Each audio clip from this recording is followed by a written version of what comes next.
To not one, but two courtrooms filled to capacity at Manhattan Federal Court, attorney Darius Charney called the NYPD stop and frisk tactic a, quote, frightening and degrading experience.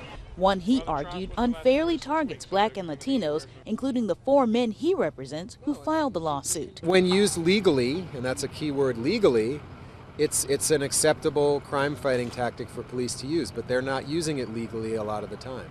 The suit claims the practice routinely violates the rights of minorities citywide and that many of the 5 million people subjected to it over the past decade were profiled illegally.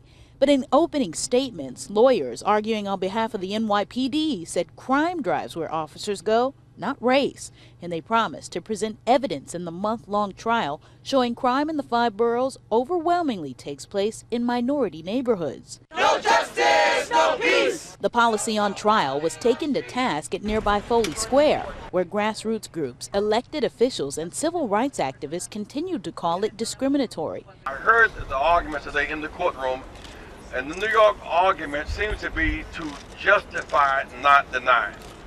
Seems to rationalize, not deny. The first of nearly 100 witnesses to take the stand was Devin Almanor, who testified that he was stopped, frisked, and handcuffed in East Harlem at the age of 13. While the city and the Bloomberg administration say the tactic has played an integral part in keeping crime low, those against the suit say more oversight is needed in how it's used. We need somebody to look over the shoulder of the police department, not in an overly aggressive way, but in a limited way to make sure that this practice is being done in a constitutional fashion. This trial isn't expected to wrap up anytime soon. Attorneys say it could last between 4 to 6 weeks, with hundreds expected to testify, not just those who feel they've been targeted by stop and frisk, but police officers as well.